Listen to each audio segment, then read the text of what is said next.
Show me something.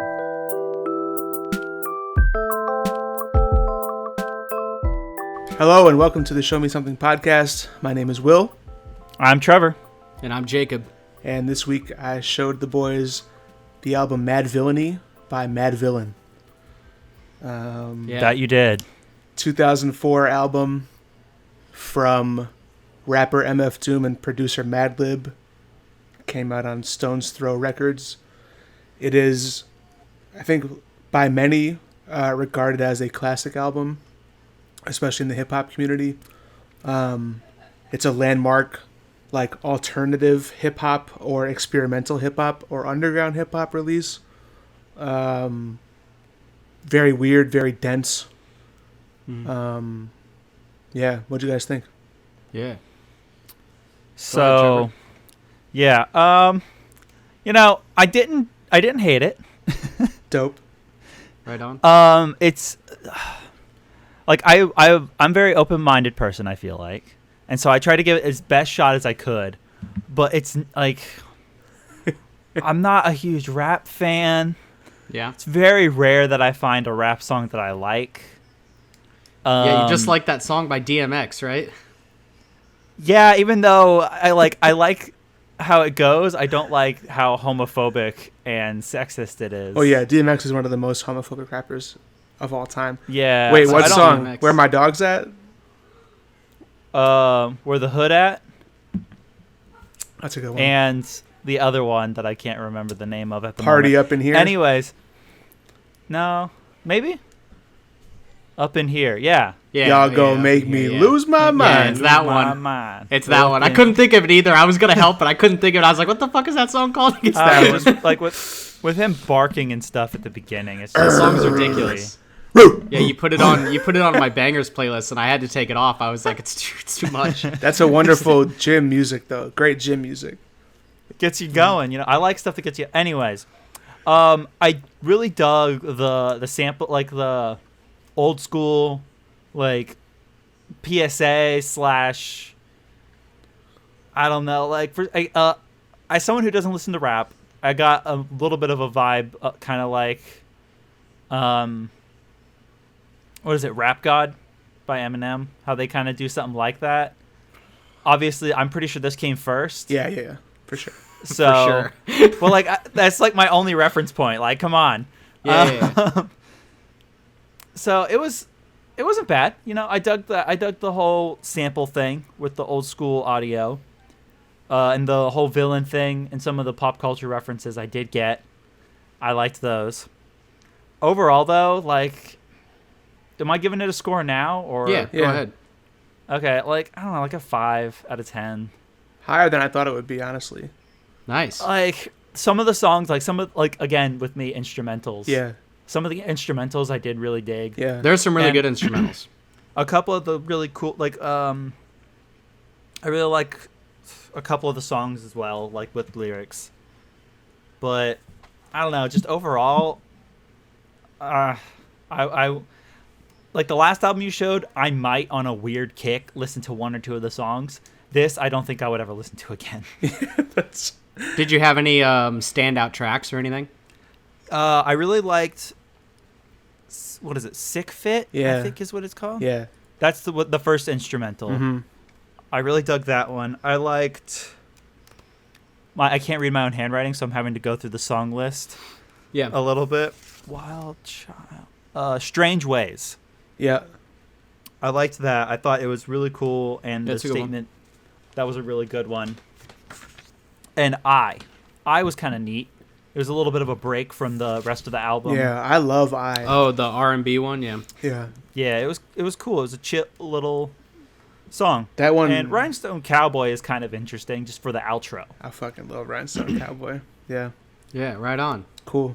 So yeah, that's me. 5 out of 10. I'll take it. I'll take it. I'm It's not a bomb. not a rap. It's not a bomb. I'm not a rap guy. Like I'm not gonna like. And that's a very objective review. Like, if it's subjective, I guess maybe it's a little bit lower, maybe. I feel like But it should just be trying to think of subjective, it- though. Yeah, I mean, it's it should always be. going to be subjective, no matter what. But for me, I don't know, 5. I feel like a 5 is a solid rating for Okay. me. I was expecting like a 2 or a 3, so I'm happy with 5. Really? Yeah, I was expecting it pretty low. I was I was worried it was gonna be crazy low. I mean, I didn't hate it. Yeah, that's You good. know, I'm not gonna come out and say I hated it. I just didn't like it. That's fair. I guess. Right on. That's totally fair. So, Kyle, what do Yeah. you think? Well,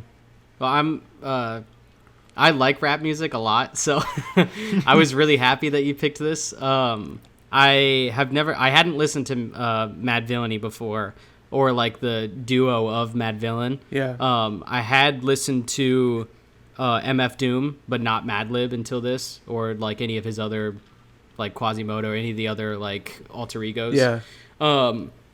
I really, really enjoyed the album. I would probably give it an 8 out of 10. Super enjoyed it. Some of my like quick thoughts for it that I wrote down was that it had great beats. Mm-hmm. The beats were super chill. I really liked the samples, all the thematic samples that like set up the tone of the album and like the different characters that they have. Since these guys are like huge into characters, Yeah, it seems like. yeah. Like even on the album, they have like Their own different characters. They have features. Yeah, they have features that are themselves. Yeah. It's like because I looked them up and I was like, wait, Victor is fucking MF Doom. Like, Yeah. why did he feature himself on the Yeah. album? Wait, and then same with really? Quasimodo on every single one. Yeah. That's just Madlib. Yeah, it's but Madlib with a different pitched up voice. Yeah. Oh, that's Um, okay. So I was actually wondering about that. Yeah, that's wild. Yeah. I didn't know that either until I looked into Quasimodo because I wanted to know more about him, and then I went down the rabbit hole of these guys are just playing themselves. Yeah. And then I really love MF Doom's flow. He's got such a great flow. Like that man is fucking great. Yeah. It's insane. And then my top tracks, it changed up a little bit.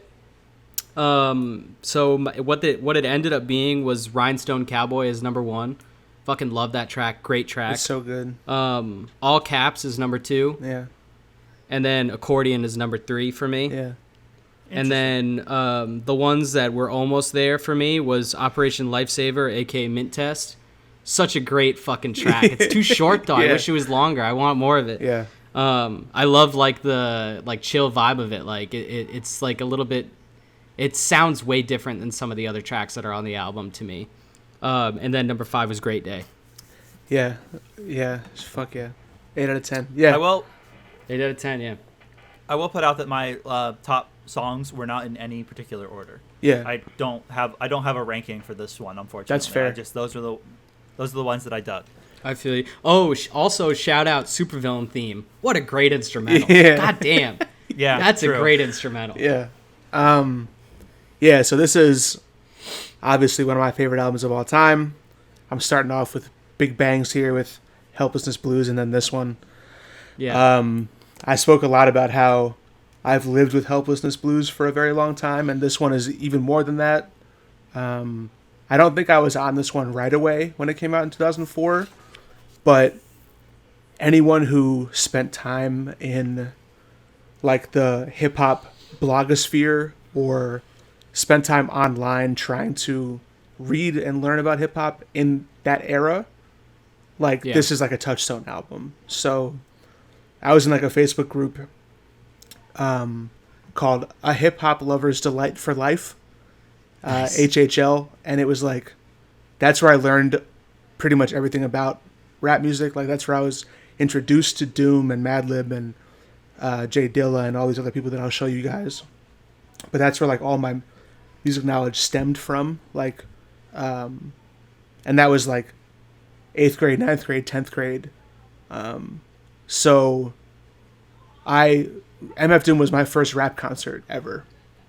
Oh shit! I That's saw him, awesome. Was it a great show? That's pretty cool. It was a very interesting show. I saw him in January of 2006 at the Nokia Theater in Times Square. Damn. Nice. I was 15.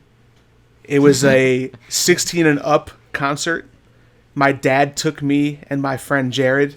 Shout out to Jared, Nice. my boy. He was open. MF Doom was the headliner, but he had Big Daddy Kane and Little Brother and Pete Rock opening for him. Names that probably don't mean shit to you guys, but Nope. Big Daddy Kane is one I of have like no idea who he's you're like an talking about. all-timer 80s rapper. I've heard of him. I haven't heard of anybody the other. Little Brother rode a similar wave to MF Doom, was like a huge underground rap group in the early 2000s, and then Pete Rock is like one of the greatest producers of all time. It was a very interesting show. It was apparently the first rap show the Nokia Theater ever did. Oh wow. Damn. The Nokia Theater became the Best Buy Theater, and I think has since closed. But I saw a bunch of shows there. Fucking rip. Well, I imagine it's closed right now because of the war. Yeah, no, it's been closed for a few years though, I think. And it was an interesting show. We sat in the back because my dad was there. My dad is a much older man. He was born in 1944, so at that time it was '06, so he was in his early 60s with two 15-year-olds at a New York City rap concert. Shout out Papa Stick. Yeah, shout out David. Damn. It was just like clouds of weed smoke, and Nice. he's like not a drug guy at all. So it was like a very trying experience for him, and I can never thank him enough for that. Doom didn't come on until midnight. Damn. When is he supposed to be on? I mean, the show started at 8. So we were Wow. 4 hours in, and the headliner hadn't shown up yet, and like it was a school night too, and like I'm in, was he '06? I was a freshman in high school, so Yeah. we left halfway Worth through it. his set because it was 12:45, and we were in Manhattan, which was 45 minutes away from our home, and my dad was like, "All right, this is like enough of this shit," but I mean, it was incredible, like it's just like it's fucking. What was he doing? Why was he so late? It's just, that's rapper shit, dude. Like, I saw Wu-Tang Clan one time at Hammerstein Ballroom, and they were 3 hours late. No, I bet. no I bet that was opener. chaotic. Yeah, it was insane. It's just, that was the culture back then. And he's also notorious for sending imposters to do his own concerts. So someone will just come out fuck? and wear the mask and Yeah. lip sync to a recorded track, and it won't be him. Yeah, you Oh. can dig into all types of shit for that. That's like, is it playing into That's the kinda whole fucked. supervillain theme, or is he just a lazy asshole? There's lots of online discourse about that. Anyway, That sounds like bullshit. I'd be yeah, fucking pissed. I would be pissed too. It was him in this concert because it was too early on for him to be doing that. But in later days, he was an imposter type of guy. Anyway, so I've had this album in my life for 14 or 15 years. It informs a lot of my hip hop preference, and not only that, but it's also influenced a ton of people. I'm sure, Cobb, you've probably already found that out, but if you haven't, this is like this is Earl's favorite rapper is MF Doom. Tyler's favorite rapper Yeah. is MF Doom. He's like a legend to them. That makes sense. Yeah, so a lot of that like naughty lyricism style with like murky sample heavy beats are a lot of that is owed and indebted to MF Doom. Yeah. So, yeah, I mean, I will say a lot of the sampling reminds me of like a less intense version of like Wu-Tang sampling. yeah, for like sure. with the with all the different like use of I guess just like when they're doing the supervillain stuff, it reminds me of when they would throw in like movie shit Yeah, into old Wu-Tang. yeah. I mean, like old comics and like cartoons are to Doom as to like kung fu flicks are to Wu-Tang for sure. Yeah. And that's a thing that's not only found on this album. I think Madlib did like a really great job at taking that aspect of MF Doom's own production, because all his other albums are all self-produced. So like Doom is a producer also. Yeah. Makes all his own beats for most of his other albums, and that like sample heavy aspect of vocal shit from like old cartoons or comic book shows, that's like his bread and butter. So his first album, Operation Doomsday, is heavy in that. His next album, Food, is heavy in that. So, yeah, it's I mean, it's a 10/10 for me. I love it to death. It's nice I to would hope revisit so. it. Yeah, for sure. It's it's just an all timer.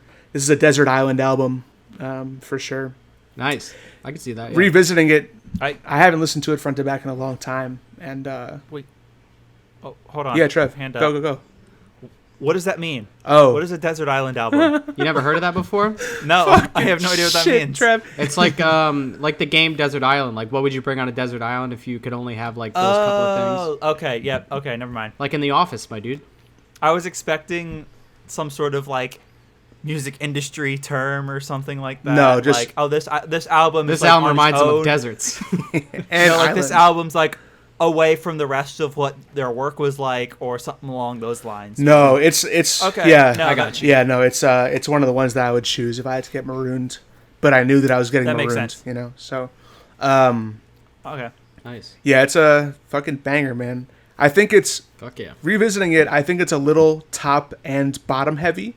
The middle is a bit muddy to me. My top tracks have changed a lot throughout my time with it. I used to be a big accordion, curls, Figaro guy, but like listening to it this past weekend, those last like I guess 6 tracks from Fancy yeah. Clown all the way to Rhinestone Cowboy, like Fuck yeah. I mean, what the fuck, man? Like yeah, the second half of the album, in my opinion, is way stronger than it's the first so half. good. It's so good. So like what, from Money Folder onwards? Or from Shadows of Tomorrow onwards? Let me look at the. For me, it was like strange. Well, maybe Operation Lifesaver down Yeah. Okay. for me. Shadows of There's Tomorrow. like a couple of those in the middle. Like I didn't. Well, I mean, I guess we'll get into the tracks a little bit more. But like I didn't really like America's Most Blunted. No. Sick Fit was a good was- instrumental, but it was whatever. Rainbows was okay. Curls was solid. And then Do Not Fire was just like samples. Yeah. So yeah, it was like, well, actually, no. I mean, I have some stuff written down from Money Folder too, but like, yeah, I feel like the second half of the album though is just so much stronger. Yeah, it just ends so incredibly hard. Like Rhinestone Cowboy is fucking amazing. Rhinestone Cowboy It is a is good. great fucking It's track, bro. incredible, dude. It's, It was good. I was excited when I saw the title of it. Yeah. I was like, Like all I'm right, pretty let's- sure that was the let's one see. that I instantly added to my playlist so I wouldn't forget it. yeah. It was either that or Accordion because it was on my first Yeah. listen of the Accordion is a fucking banger too. Don't sleep on Curls though. Curls, the beat is pretty simple, but the lyrics on Curls are fucking insane. album. Yeah. I mean, my note for it is back to dope rhymes. yeah, for sure. Should we at this point, I guess, start going track by track? Yeah, I'm Since good with we're already that. starting to Yeah, kind of let's do do that. it. Let's do it. So, Actually, I wanted to ask Trevor, how did you listen to it, and also how many times? I got 3 listens out of it. Nice. First listen was on my way to the office because I had to go to work on Sunday. You were able to get through all of it then? Yeah, it's Nice. an hour commute. Well, I started with something else like for the first maybe 10 minutes of my commute, and then I was like, all right, I'm going to listen to this. Mm-hmm. Yeah. I that got makes sense. through It's about 45 all of it. minutes. I got through all of it except for the last song. But once I got upstairs and the guy that was there before me left, I quickly put it back on and finished it out, which was Rhinestone Cowboy. Yeah. Nice. Which was my second listen. I just had it on in the background while I was playing video games. Just wanted to see what stood out to me while I was doing that. And then third listen, I really like got down to it and was like listening and taking my notes and stuff. Nice. Yeah, my Yeah. first listen was while I was playing Risk. I was playing a little bit of Risk online. Shout out Risk. Been big into it during quarantine. It's super fun. Yeah, so that was during my first listen, and then that was mid-afternoon, by the way. And then my second listen was in the morning. I had gotten up, had some coffee, and then I just kind of like sat on the floor and like listened to some music. And then my third listen was I went outside. It was like mid-afternoon. It was nice and cloudy. It was really nice out. It was like 75 degrees and breezy. And I was just chilling on the porch listening to some music. And then I got through like maybe like 3/4 of a listen just before we started recording. I didn't hit all the tracks, but I was skipping some of the like skits and stuff and the instrumentals because I wanted to hear the rhymes again before we started recording again. Yeah. I did go through a little bit as well just before we started listening to a couple of the songs. Yeah. I had a Yeah. Just I had a nighttime listen on the couch. I think I was like half sitting there, eyes closed, and half playing Animal Crossing. And then every walk I've taken in the last 3 or 4 days, I've listened to it on my walk. So, damn. walk Nice. around the lake, which is usually about 40 minutes. I get through most of it and then listen to the rest of it while I get home and make my smoothie or whatever the fuck. So, Yeah. Yeah, I listened to this one. I revisited this one more than I revisited Helplessness Blues before our last record. Yeah. Okay. So I feel like that makes sense. Like for me, I can listen to rap songs like more frequently and more back to back than I can with like some other types of music like alt rock and folksy stuff like Helplessness was. yeah, At least personally. yeah, I think same. And I just listened to it kind of because I had to. Yeah, I feel bad saying That's that, fair. but it's true. no, that's fair. That's fine, dude. It's what I did. That's what you we're know? here for, Like, man. Yeah, man. Again, Don't I worry, didn't you're hate gonna it. get a lot more rap music, my friend. You're Oh, gonna I'm get sure so I much. will. And I want to. I don't know. I mean, this is probably off pod talk, but I want to bring his at least one more MF Doom album, if not two. But I'm not sure if that's like too much in a row to do like 3 back-to-back Doom albums. But It's up I to mean, you you. could bring it in later on. We're gonna I mean, keep this was a going for collab too, years. so yeah, true. So, I think I'll bring one. I'll bring. He made another. whatever He you- put out another one after this in 2004. He put out 2 more albums in 2004, but one in particular, I think. Well, he had a lot of time not going to shows and shit, so Exactly. Exactly. Just being a chick. All right. So track 1 is the illest villains. yeah, right. pure skit / sample. Yeah, just like fully pulled audio from whatever the fuck. I mean, it's A lot of whatever. it does. I'm pretty sure, based on listening to it, that a good amount of the audio is originally created for this album. you think so? It wasn't just sample. Some of the stuff is way too on point, in my opinion. I don't I think it think is because it's not- he bases a lot of his character on Doctor Doom, so they just pulled Oh, for like sure. Doom audio. But some of, like, especially towards the end, maybe it's some of the stuff at the beginning, but I don't know. At the end, at least at the end of the whole album, some of it did seem like original audio that they made for this album. I can tell you with 95% This- certainty that none of it is original audio, sample-wise. Really? Yeah. Very good picks then. I am looking yeah, through man, that's some what of the- hip hop is about, my dude. Samples, baby! Yeah, it's finding the perfect sample. Yeah. I am looking through Your and it theme. seems like some of this is from Frankenstein. Yeah, it's from everywhere, and that's what Doom does, and that's why I want to bring I won't say which album it is, but one of his other ones. It's like it's got a theme, the album, and like all the vocal samples he brings in are just like, how could you possibly find this shit? Like I don't even know where he came from, especially because this was a time way before YouTube was like prevalent. So they were Yeah. like actually just digging through vinyl and like old tape Yeah. recordings. Like it's just like That's crazy, It's the really. golden days, man. That Like, is it's insane. crazy. Yeah. Like in the NWA movie where he's just like going through records. Yeah. I forget who it was. It might have been Dre. It was Or Dre. the Cube. Yeah, it was Dre. Yeah, just going through his records trying to find samples Yeah, and shit. man. I mean, a lot of this album was also made. Solid movie. Yeah, it was a good movie. Oh, the line in this song, I know they want to kiss me, but don't let anyone see me, is from I Was a Teenage Werewolf, apparently. Yeah. Nice. I mean, see, like they're from fucking all over the place. That's kind of wild. Yeah, they're like, I mean, Madlib himself, like, if you liked any of the instrumentals, Madlib is worth at least looking into because that man has like the most insane work ethic, maybe in hip hop altogether. He has projects under God knows how many other names, and he drops like there's a series he does called the Beat Conducta, which are all like fully instrumental albums, and he has one that's like based on movies, one that's based on Indian music, one that's based on Brazilian music, and then he does all this crazy shit. I mean, the man lives and breathes just like sitting in his basement making beat tapes.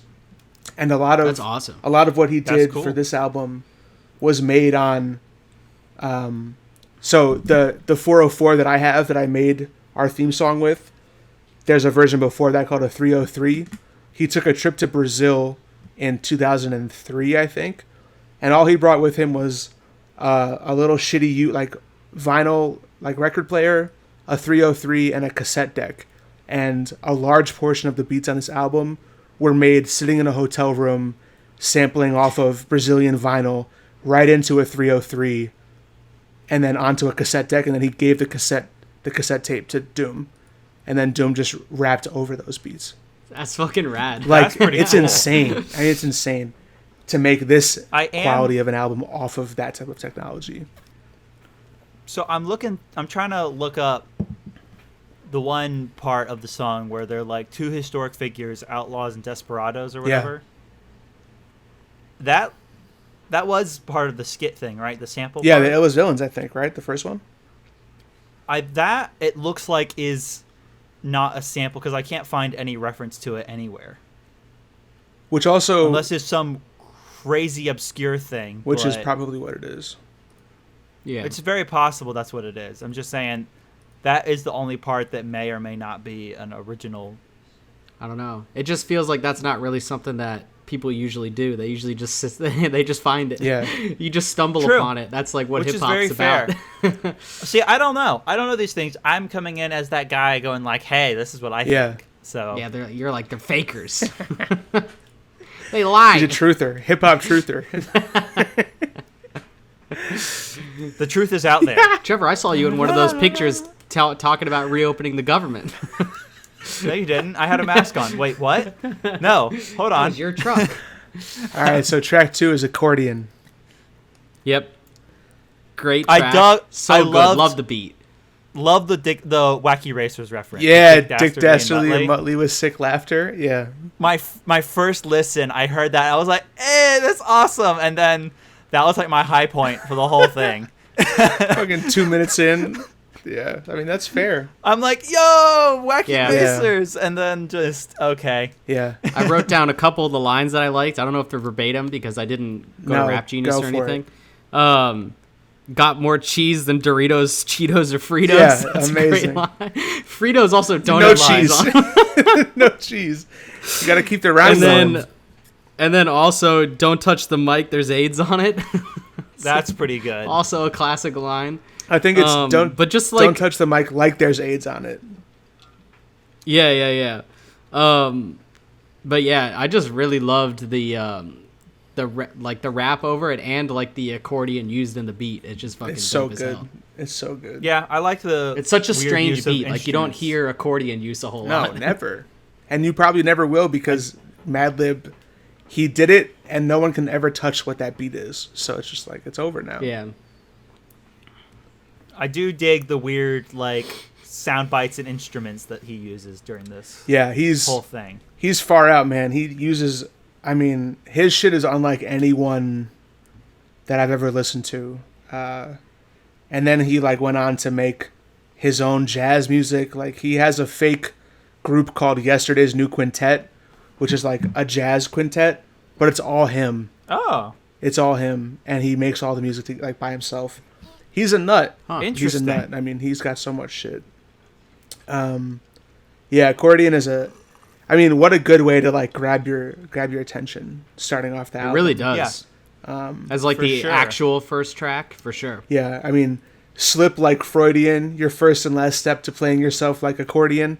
I mean, what? Like, come on, man. Like, It's a good that's rhyme. nice. yeah, amazing. Yeah, banger. Then Meat Grinder is track number 3. Yep. Yes. I feel like I looked over Meat Grinder a little bit, but on my most recent listen, like right before this, I was like, man, that's a really fucking good track. Yeah, Meat Grinder's great. I mean, it's easy to look over stuff, I feel like, because the album is so fucking dense and naughty. It really is. And, like, it's very easy to get lost in it. Yeah. I mean, like I had a super hard time picking my favorite tracks. Yeah. Like, I'm like, all the tracks are really fucking good. Like, they're really, like, similar to me and how much I liked them. Yeah. So, like, it was like, which beat do I like more? Or, like, who hit the hardest at the end of the song, you know?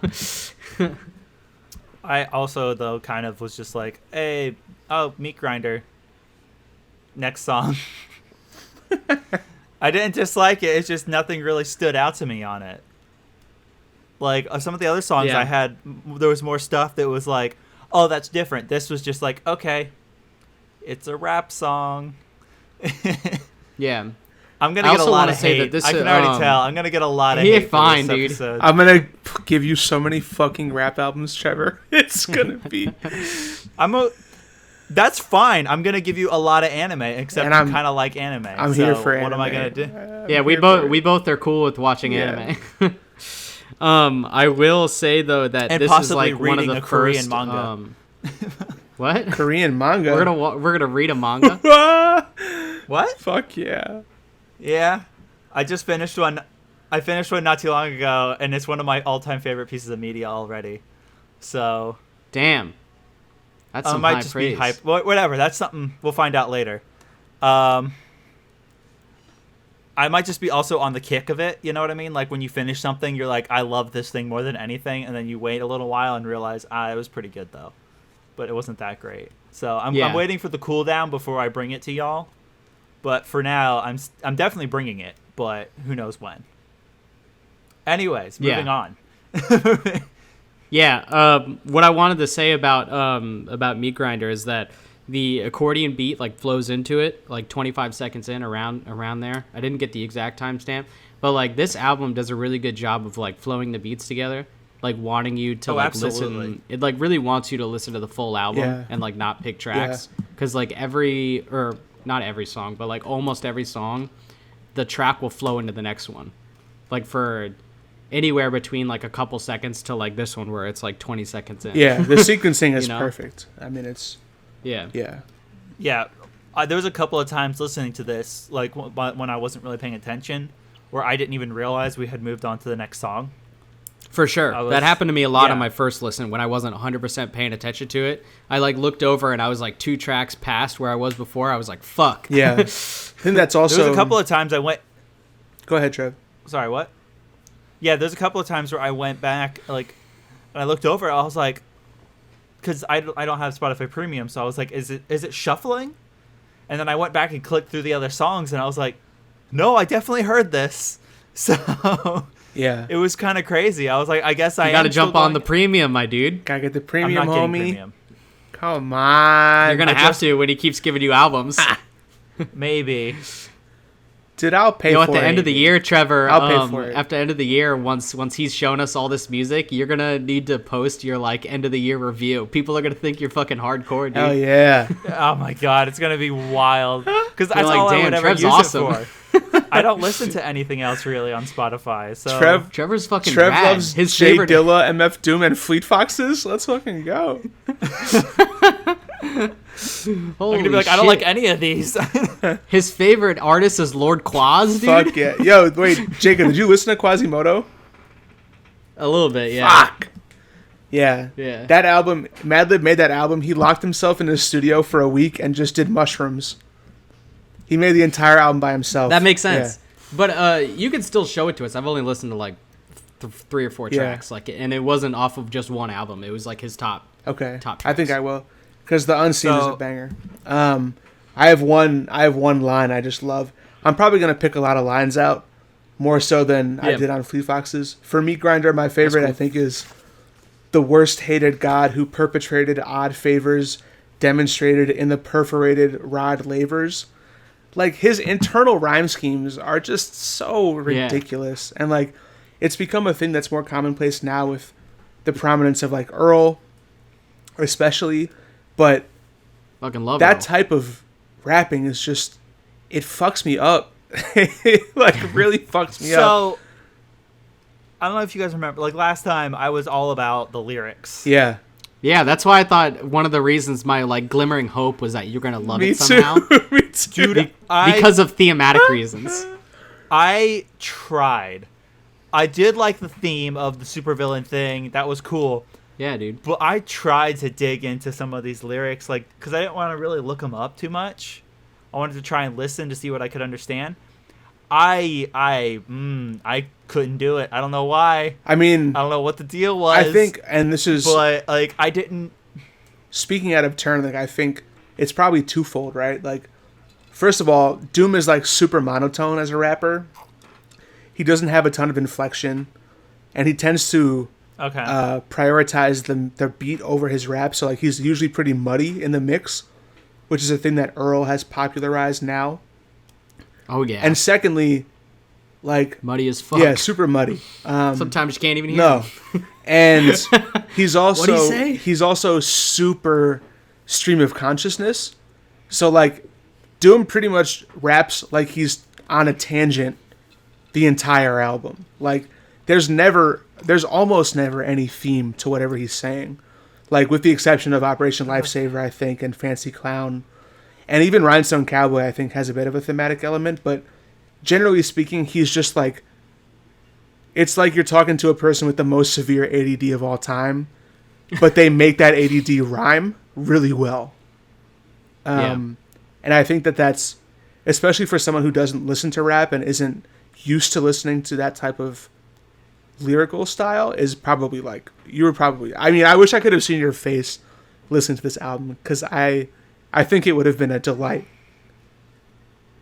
There was just some times where I'm like listening and I'm just like, what? yeah. And I'd go back and I'd still be like, what? Maybe. Trevor, is this the first rap album you've ever listened to front to back? Yes. Yeah, for sure it is.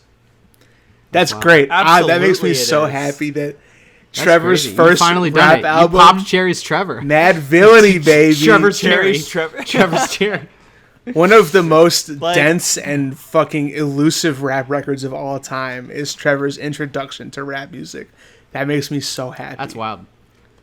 I mean, yeah, my first album ever, like, because I've listened to some songs that I kind of dug. Yeah, no, that doesn't count. But, like, this is... No. It doesn't count, I've never listened dude. to a full album, and it was just... I have a couple of interesting notes, maybe, but just a lot of it was just like, I don't know what he's talking about, or it seems like he's just talking about drugs and sex. Often neither of those things. Yeah, I didn't. Doom is like very much not a drugs and sex rapper. I mean, he talks about women a lot, but not like fucking bitches. There's a whole song just about weed. That's the worst song on the album. Yeah, probably. It's horrible. Either that one or Shadows of Tomorrow are my least favorite two, which sucks because I love Quasimodo, but those two are terrible. I don't know. For like just America's Most Blunted like stood out to me as like a not great track. Yeah. Even though I looked it up and I think that was the first single. It was either the first or second single that was off the album. 2004 was a strange time, man. I don't know, man. I just like for this song though, I have almost nothing. For like, Meat Grinder. I just was like, for Meat Grinder, I'm just like, okay, next. Yeah, let's keep that's going. fair. I mean, that's what we're here for. Yeah, I mean, the only notes that I had was the beat change from accordion, and then on my other listen, I put that it has a bumping beat. Hell yeah, bumping. It fucking bumps. It does dude. bump. That's just a banger. So track 4 is Bistro. It's pretty much just an interlude where Doom talks about. It's really good though. I love it. About his restaurant. I was going to. I did dig this. I was going to introduce the podcast today as welcome to Harbor Boys Bistro Bed and Breakfast Bar and Grill Cafe Lounge on the Water, but I didn't want it to be too obscure. It's like the best. You should have done it. Yeah, I should have done it. I chickened out, but I used to have that as my MySpace bio. Is like welcome to Will's That's so good. Bistro Bed and Breakfast Bar and Grill Cafe Lounge on the Water, and I was like, what the fuck am I doing? But yeah, I mean, that's what your Insta bio should be, bro. I'll change it right now. It's such a good line, and great. if anybody like recognize it in the thing, that's a classic reference. So like, I did dig this song. I thought it was cool. The little like bistro thing, and it did sound like something that might be playing like in a commercial for a bistro or something. But it just really did give off a cool vibe for that. Great harp. And I did dig that. My only other note for it was that it was smooth as fuck, and it has some R&B back vocals. Yeah. It was dope. But a lot of the tracks, I will say, because we probably won't have a ton to talk about on each like individual song, a lot of the reasons is because a lot of the tracks are super, super short. Like, they're like, they just like rapid fire through. Yeah. Like, most of the tracks that I was looking at on there were like 1.5 to 2 minutes. Like, they're super That's quick. the thing, too. Like, it's a 22-song album, but I don't think it cracks an hour, does it? No, it's like 44 minutes, 45 minutes. 46. I'm looking at the Spotify list right 22 now. songs, 46 minutes and 22 seconds. Yeah, I mean, a lot of them are sub 1 minute, and that's also a thing you'll get a lot with Madlib. If you listen to like his beat tapes and stuff, Well- they're all like a minute and a half. Like they're not. Yeah, he only one of the songs is sub 1 minute, but a lot of them are sub 2 minutes. Yeah. I mean, and what then was the longest one was the last track, right? Rhinestone Cowboy is 4 minutes. Yeah. Because it's amazing. That's because that song also like breaks down a couple times. Yeah, there's like a True. fake outro, and then he comes There's a back. very long outro to Yeah. that song. You were pissed, weren't you, Trevor? No, I kind of like the outro. You were like, end with this bitch already. No, hey, what the heck? I don't sound like that. Do I? No, I'm just playing. Okay. Getting real and then self-conscious suddenly. The next one was Raid. Yep. Solid track. Had a I dug the feature piano. on it. I dug the piano at the Yeah, beginning. Raid is solid. Med, aka Metaphor, is the first featured artist on the album. He's fine. He's like one of those guys who's in like the wheelhouse of Stone's Throw. He's never really made any compelling music by himself. But he was on the label at the time, which is why I think he's on the album. He's also a guy who's worked with Madlib a lot. Like Taco and Odd Exactly, Future. yeah. He's like the Taco or the Jasper of Odd Future, yeah. But like not a bad verse at all. No, it's super good. How I like this how song a Med lot. hold heat like Clint East Also is reborn. overlooked. Yeah, leave you with more holes than a dartboard. Like it's solid. That is kind of cool. That's a cool I line. think my Doom line from this one is how Doom hold heat then preach nonviolence. Shh, he about to start the speech. Come on, silence. Like Damn, that's pretty what good. a good fucking intro to a verse, man. If you go back to my Facebook from like 2006 to 2009, I would say 40% of any status post from me is a Madvillainy lyric or a Doom lyric. That's Like dope. I would just have, Really? yeah, like I mean, I'm again like there's a few year difference between us, so I don't know if Facebook statuses were a thing for you guys growing up, but like, Yeah, they were. so like I mean, yes, but no, because I didn't like social media, and I still Fair. don't. that's fair. It was. So- It was. We're doing this virtually, and I'm waving Trevor away. And Oh yeah. Also, first, right? Like we're all home quarantined, and we're doing this via quarantine to Discord Oh, yeah, we didn't video talk about chat. that at the beginning. Yeah. So if there's any kind of weird pauses or stutters, it's because this is our first virtual pod record. Yeah, We didn't want to ever do it virtually. No, but, we were trying, Times yeah. are weird, so Not much we can do. Yeah, about we it. had a great backlog going into I know. this. We thought we were hoping it would. we stick held out. out for. Yeah, Yeah. we were held out as long as we could, and then we're like out of Yeah, episodes. so brutal. Yeah, we had like 4 episodes in the can before this happened, and this has just gone on forever. Yeah, it's been a month. It's trash. I haven't seen you guys in Yeah. over a month. It's now been. it sucks. I think I saw Yeah. y'all like the 17th or 18th of March, and it's now the 21st of April. So yeah, crazy, it's man. trash. Yeah. It's fucking trash. Anyway, It's- if for whatever reason you go through my Facebook, it's a shit ton of Madvillainy lyrics, and that was definitely one of them. I mean, he's just got one-liners for Nice. days. I feel like I used to do that on Facebook, but with like alt rock, with like 3 Days Grace, and like with fucking. Fuck yeah, dude. But why are What's you that? posting song lyrics? Because that's the Dude, I was that's angsty, the dude. wave, Trev. You got to be like Will Stickles is, and then you do like a ... and then put the lyrics so it's Yeah. not like actually thing. You know, I had a lot of censored if you- N words and stuff like that. Like I was, Oh shit! trying to be. I would do Oh my Biggie lyrics and God. shit like that. You know, Oh yeah, no, I feel you. I was fucking. I would 16. I would post like I'm going to your like- Facebook. like Jacob is at the Apple store because you'd get on one of their computers, log in that bitch. Ha ha! Oh Yeah. my god. You change the background on one of the computers, laugh, Fuck yeah! laugh crazy. Just making a picture of yourself. Yeah. Anyway, yeah, this song is Classic. fine. It's on the lower end, I think. Also, though, shout out,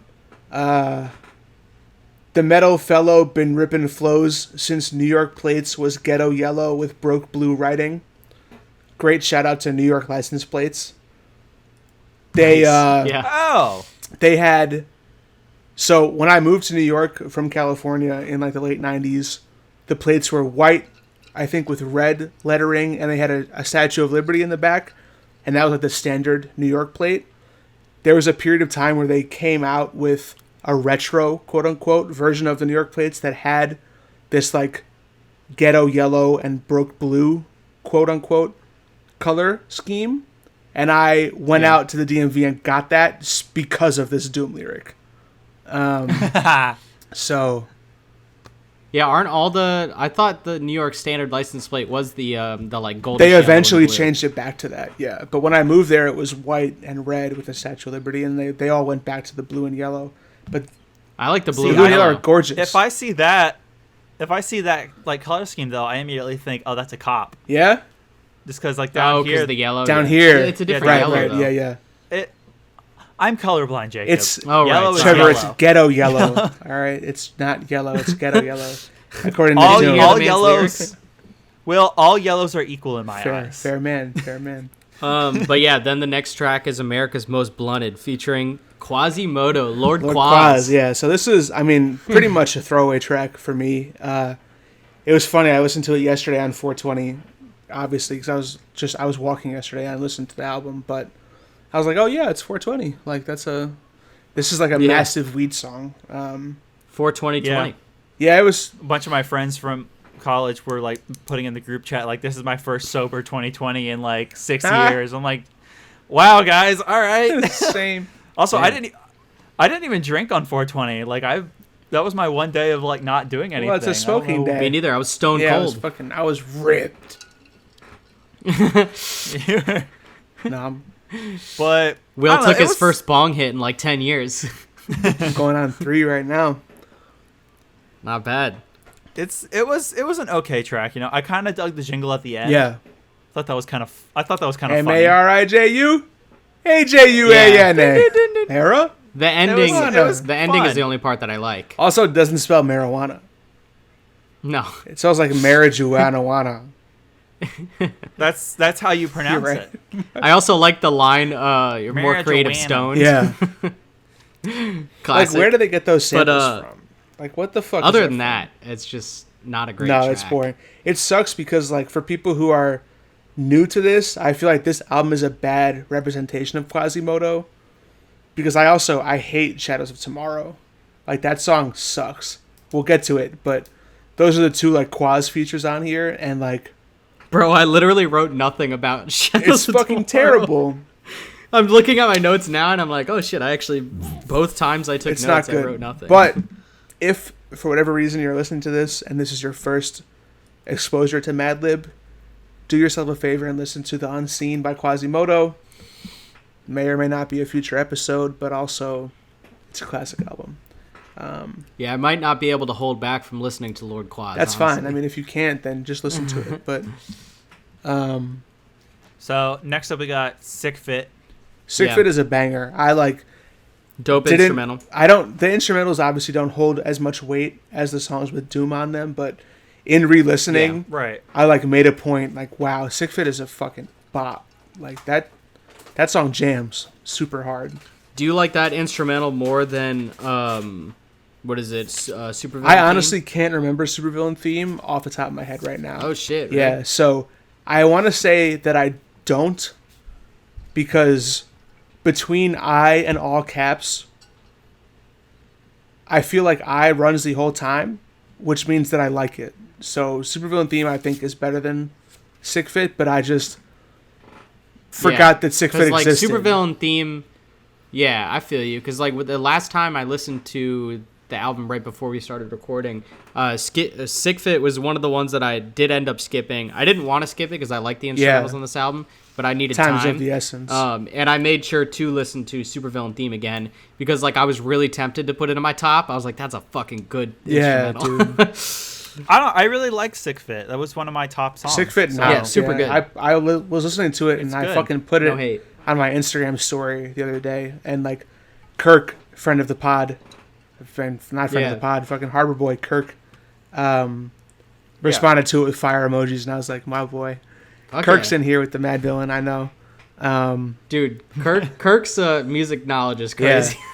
It is Yeah, insane. we need to. Kirk will be our first guest, and that'll be exciting. I can't wait for what he brings. Yeah, he's gonna have to be a guest a couple of times because I know the first time he wants to bring a movie, but I hope that he ends up bringing some prog rock for us because I've like literally never listened to prog rock, and that's like one of his favorite. Yeah, genres. me either. No, I haven't heard shit. And like, if it's anything, I mean, his music, the music he makes seems like it's super based on prog rock a lot of the time, and I'm very excited about that because it sounds dope. For sure. So shout out Kurt. Shout out Kurt. What's up, Kurt? We already talked about him bringing something to the pod, didn't we? Yeah, I think so. I think we talked about it literally on the last episode of Drake and Josh that we recorded. Oh, maybe. I don't remember. So, but yeah, do you guys have anything else about Sick Nah. Fit? Not really. No? It was cool. Cool. On to Rainbows. Rainbows is weird, man. That was in my first weird. re-listen rather. I got to Rainbows and I was like, oh shit, like they might hate this album. Like this is a weird song. Like the structure is. You weird. thought I was gonna hate the album? No, I didn't. But I was questioning how strongly I felt about it in terms of showing it to people who've never heard it before. Because like this stretch, I think from like Rainbows to maybe Hardcore Hustle, like track 8 to track 15, is kind of like it's a more intense stretch. It's definitely kind of weird. Yeah. Like I found myself a lot of the time, especially my first two listens, kind of lost in the middle of the album.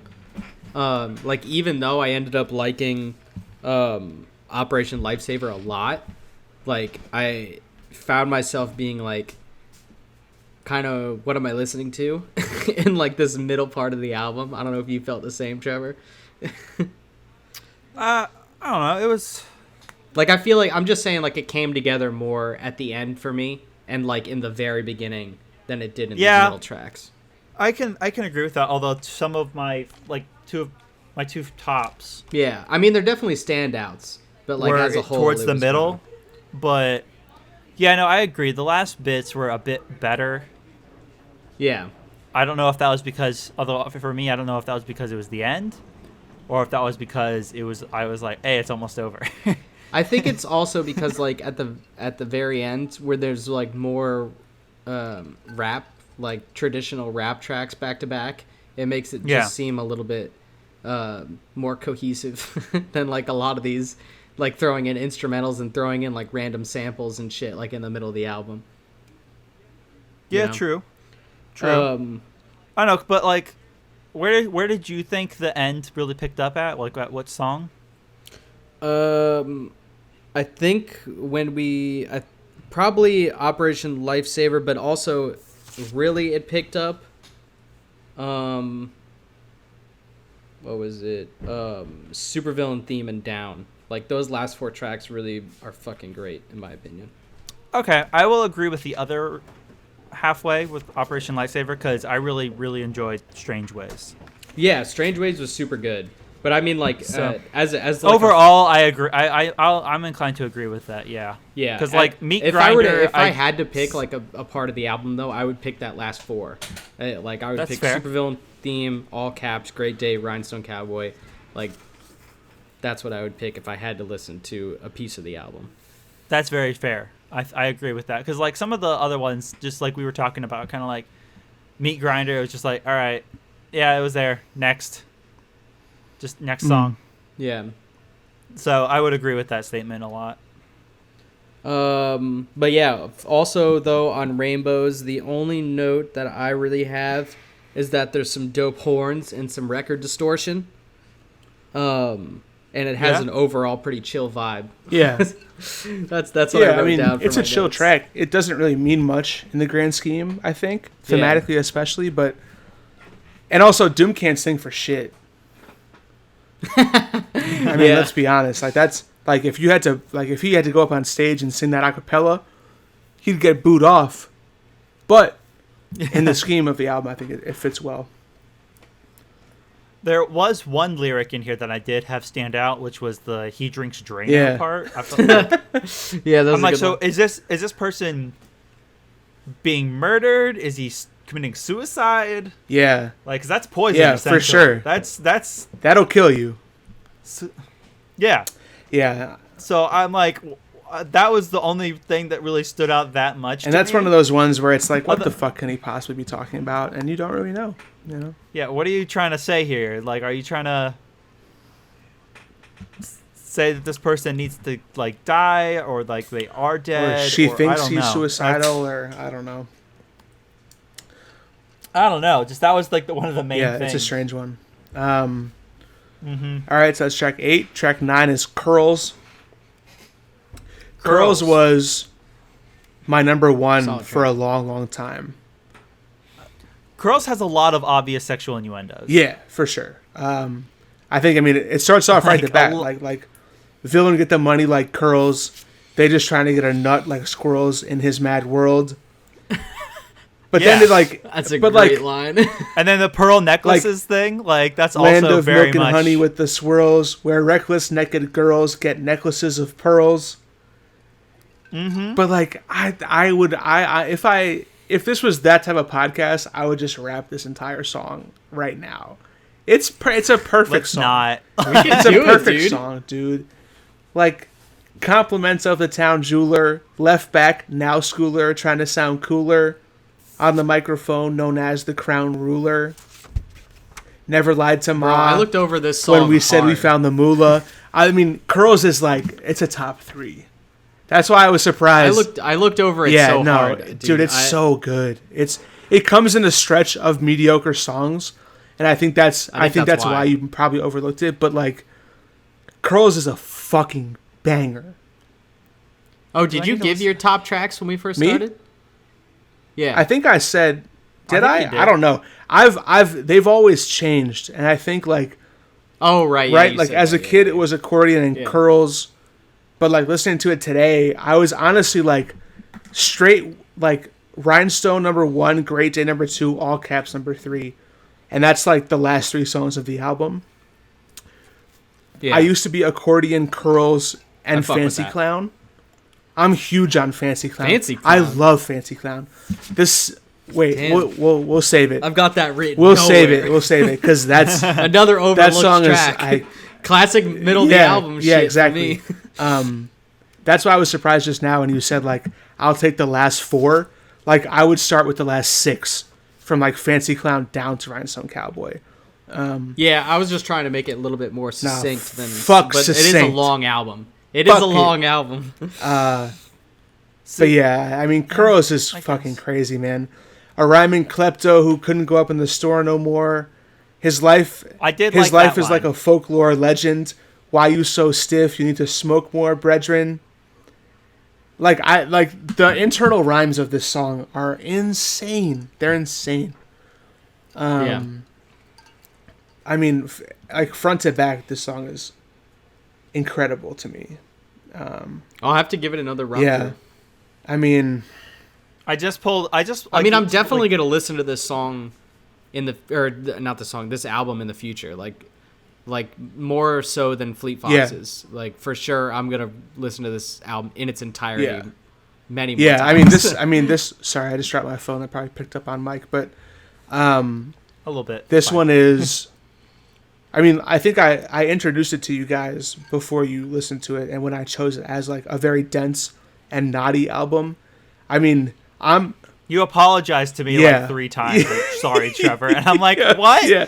What am I? I mean, this was like fully like, we know rap is not your wheelhouse, but this is like rap that is not even most people's wheelhouse. Like this is like the, people who don't listen to the radio type of shit, and yeah. But that's the best rap. Best rap for sure. And man, I can't fucking wait to show Trevor Enter the 36 Chambers. Oh, motherfucker. I was just listening to it the other day, too. Yeah. I woke up today to Old Dirty Bastard. I have no idea what you're talking about. Rip. R.I.P., dude. Anyway, it's a dense one, man. I mean, it's super out there and weird. And I'm not going to say I liked it. I'm not going to say I hated it, though. We have the preconceived notion that you're not a rap guy. And, like, this is, like... Right. It isn't like this is, like, a Kanye album or a Drake album. This is, like, way left field. Like, it's some shit that you've never fucking heard before because it's not on the radio. And like you're not a type. Yeah, You're not the type of person who's going to go on a blog trying to find like a weird out there rap album, you know? So like the most exposure I get to rap is my sister listens to it on occasion. Yeah. So I'm pretty chill about music. So I have been exposed to some of this stuff, but I've never been exposed to something like this. Yeah, and that's the closest thing I guess I've got to this is when I put on Earl in the car. That's the closest. Well, no, I mean to like this heavy amount of like weird niche sampling and kind of stuff like that. Is like there's a couple of like weird YouTube guys that do entire songs that are just samples from like shows and like other trash songs talk and movies and stuff. Like it's like chip. No, it's not called chiptune. I don't know. A buddy of mine who makes it knows exactly what I'm talking about. But it's like very bubbly though, so it's not rap at all. But that's the closest thing I guess I have. Yeah, as like a crate reference digging point, stuff. Other than so like this was something I'd never heard, which was kind of wild out of left field for me. So yeah fair. One last note I have about Curls, and it actually extends to the rest of the album as well. I don't know if either of you picked up on it, but Doom has this crazy way of like misdirecting lyrics. So he'll make you think that the punchline is going to be a particular word, but then he'll flip it on you. And I think the first instance is on this song, at least that I can remember. There's a big one in Rhinestone Cowboy, but that's obviously the last song, and it came up here. So the line is, yep, you know it, growing up too fast, showing up to class with Moet in a flask. He asked the teacher if he leave, will he pass? His girl is home alone, he trying to get the, if you want to sip, get a paper water fountain glass. So like that blank spot is like his girl is home alone. He's trying to get the ass, but he doesn't say ass. Like he doesn't put it there. Nice. That's and cool. I think he does it even better in Rhinestone Cowboy. But I will hang on to that until we get to that song because I don't want to jump guns. Yeah, no, I didn't pick up on it, but only I just feel like I just haven't listened to the album. Yeah, of course. And I mean, this is coming from a guy. I feel like that's gonna handicap.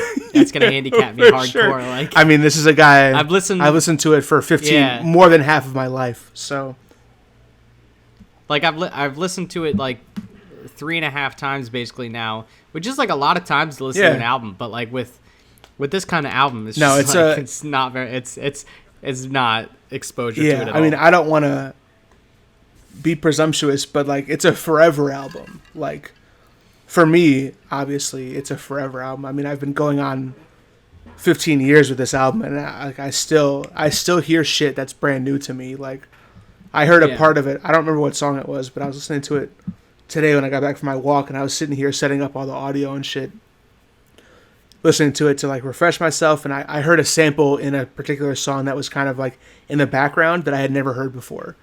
And like how after 15 years of living with this album I've never heard this particular portion is just like, it's just one of those, man. It's like the gift that keeps on giving, you know? And especially that's dope though. That's what you want. I mean, if you're a person that enjoys rap music, like this is like you are doing yourself a disservice if you don't seek out this album at this point. Is my personal opinion. I mean, I would hope that anybody that's listened to this podcast now, or at least this episode, will give this album a listen if they haven't. I mean, I can't recommend it enough. It's a bona fide classic, and Madlib is a bona fide all-time producer. Doom is probably my favorite rapper of all time. He's like, I think the triumvirate would probably be Kanye, Doom, and Biggie, which like kind of gives you, or at least gives people who know rap an idea of my tastes. Yeah, for sure. But I know nothing. Trevor's like, huh? Trevor's like, I know the word triumvirate. Maybe. All I know is you like 3 different rappers. I'm like, Trev, cool. You know triumvirate. Dude. All right. Anyway, there's our tangent. So number 10 is "Do Not Fire" instrumental. Exclamation point. Very cool instrumental as well. Yeah, just super sample based. Beat with samples is what I wrote. Yeah. Not much to say about that for me personally. No, that's all I wrote. All right. Money Folder. Yeah, Money Folder.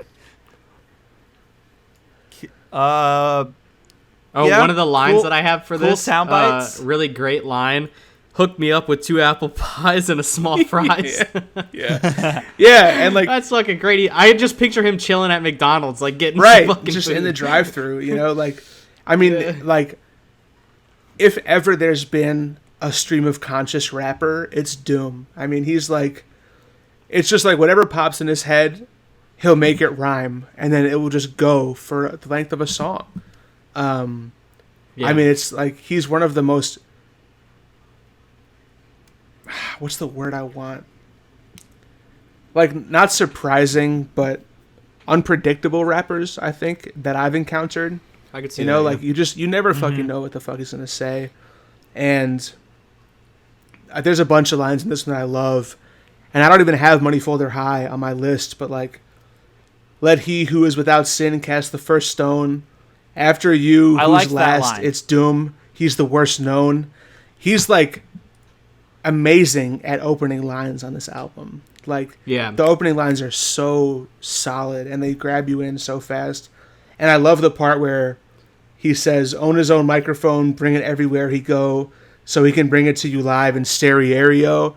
And like, when he says stereo, it pans left and right. It He bounces, does a yeah. little pan. The first track had a lot of stereo Yeah, stuff a ton. too. I noticed that because that was on my third listen was the only time I listened with my headphones Yeah. on instead of Yeah. speakers, and I was like, oh my god, like this is like a lot of They stereo. have a lot of usage. stereo shit. Right. I forgot to bring that up earlier. That was my note for the whole album. It was like I didn't quite notice it in my car. I kind of Yeah. did, and then when I was listening to it with the headphones, I was like, "Oh, this is wildly Yeah. jumping back and forth." I didn't notice especially- with my speakers at all. Or in the car. I only noticed it with my headphones on. It was only like it was a slight notice in the car, and Yeah. then headphones. It was just like wildly back. It was just whoa, whoa, whoa, whoa, whoa. It was crazy. It was cool though. Yeah. I've dug that for the. I did. That was one thing I really did appreciate for the whole album. Yeah. Because despite the fact he did it so overtly, it didn't feel overused. You know what I mean?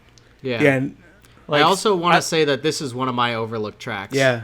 Like, I'm looking back at my notes for it. Like, I took notes that are, like, praising it really hard, and then I just didn't add it to my Yeah. top 5 albums. There's a lot of that, honestly. That it was a tight cut. Like, I couldn't... And I think like, that's like super indicative of the fact that there are all these little pockets of the album where you remember like this little track, like 3 or 4 track run, but it gets lost in like the fact that there's some instrumentals and there's some tracks that are like more like interlude-y, or there's ones that are way more sample heavy, and then like all of a sudden Doom just like appears out of a cloud of fucking weed smoke and just spits like an unbelievable Pretty much. fucking verse, and then like disappears into the background again, and Madlib takes over. Like, he's like, what's up? You just listened to 2 minutes of interlude? I'm yeah, back. I'm here. And I think that plays in really well to, if you go and there's like obviously this album is older now, so there's been a shit ton of like really compelling writing about it, but there's a guy named Jeff Weiss who I think is my favorite hip hop journalist, and he wrote a long form article about this album on its 10-year anniversary for the website Pitchfork, which is like the music Classic. hipsters, mecca. Yeah. Pitchfork is like, if you're a music snob, your homepage is Pitchfork essentially. But there's an article he wrote for that called Shadows of Tomorrow, and it, in addition to going into, Your least favorite song. yeah, I'm sorry, it's not called Shadows of Tomorrow. What the fuck is it called? Shit, I just fucked it up. That's the song name. That's not the article name. Oh. It's called Searching for Tomorrow. Sorry. Thank you, Kyle. Yeah, no problem. He talks about the recording process because he dug through interviews, and like Doom and Madlib are both on the record as saying they barely spoke to each other during the process of making this album. Yeah. Really? So Madlib would go down to the basement, which is called the bomb shelter. He lived in an LA house with the 4 other people who run Stone's Throw record label. He would go into the basement and he would make a bunch of music for like a day, like 24 hours. He would come up with a tape. He would give the tape to Doom, who was visiting and sleeping on the couch, and then go to sleep. And then Doom would record a bunch of rhymes to it, and then they would like listen to it, and then Madlib would go back down to the basement and make more beats. Like, there was barely any verbal communication between the two of them. Like, they both say that the way they spoke to each other during the creation of this album was through the music. And, like, I mean, like, how the fuck does anyone even get to that point and make an album this good? Like, how do you not sit there and talk to each other at the breakfast table, eating breakfast together, and, like, laying out your plans for the day? Like, this is what I want to record over this beat. Like, none of that happened. Madlib, right? I mean, that makes sense. That's how we got this crazy album. I mean, it's just like, it's fucking bananas to me. Anyway, yeah. Shout out Jeff Weiss. Shout out Passion of the Weiss. Great writer. All right. Where were we? Money Folder? Yeah, now we're on to Shadows of Tomorrow, unless you guys have anything left to say about Money Folder. Nope. So, Shadows of Tomorrow, I did... Featuring Quaz. Lord Quaz. Yeah, I did look up what the Chinese at the beginning was. Fuck yeah, Trev. Nice. The Chinese at the beginning says, "Who cut down the cherry tree?" Nice. George Washington. I guess that's what it would have. Was it an apple tree that he cut down? No, it was a cherry tree. Damn, George Washington The apple reference. was Isaac Newton, and it fell on his head. Yeah, this song. Cherry tree was. Wow, Washington. that's a great look up, Trev. Thanks, great. I've never thought to look up what Shout that out says. Trev. Yeah. Rap genius Trev, baby. Who cut down the cherry tree? Yeah, what the fuck does that mean in the context of this song? No idea. I don't know. I mean, Also, I honestly couldn't tell you anything about the song because I took no notes on it, unfortunately. so while looking up the translation, though, I did happen to find a thing that said a lot of the lyrics for this are based on a poem called Shadows of Tomorrow. By who? By... Wait, new favorite song? Hold on. Will does a complete 360. As a tribute to Sun Ra. Oh, I mean, I fucking love Sun Ra. So... There he is. Hold on. Shit. Will's new favorite track. The title of the song is taken from a song. Oh, never mind. I thought it said something about a poem. He shouts out Sun Ra Trevor. on the song, though, I'm pretty sure. Sun Ra is a great, like, abstract jazz musician. He's made a fuck ton of music. I'm a huge fan of the album Door of the Cosmos. So, big plug to Sun Ra. I mean, that might be a thing I'll bring to y'all in the future. He's a huge influence on Madlib, though. That is interesting. Huh. Well, I did dig his pitched up. Yeah, voice so that's good to know because Quasimodo is the project of Madlib where he just does a bunch of shrooms and like makes an album in a basement where he again, by his own admission, hates the sound of his own voice. So in order for him to make a rap album, he had to alter his voice. And so Quasimodo is just Madlib pitched up. Madlib being the producer. I dig the pitched up thing. It's okay, that's cool awesome. So I might bring The Unseen as our next album.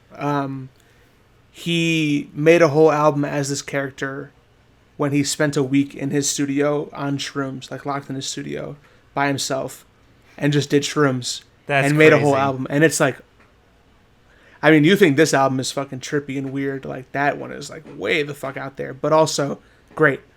Yeah, super exciting. Exciting. I will probably forget the name of the album. Yeah, so no, hopefully I won't realize just forget it, and I'll bring it back up next time. Yeah. But I guess I can't forget Quasimodo. No, yeah, Quaz is pretty straightforward. Yeah, there is a poem. It's cool. A poem called Shadow of Tomorrow by Sun Ra.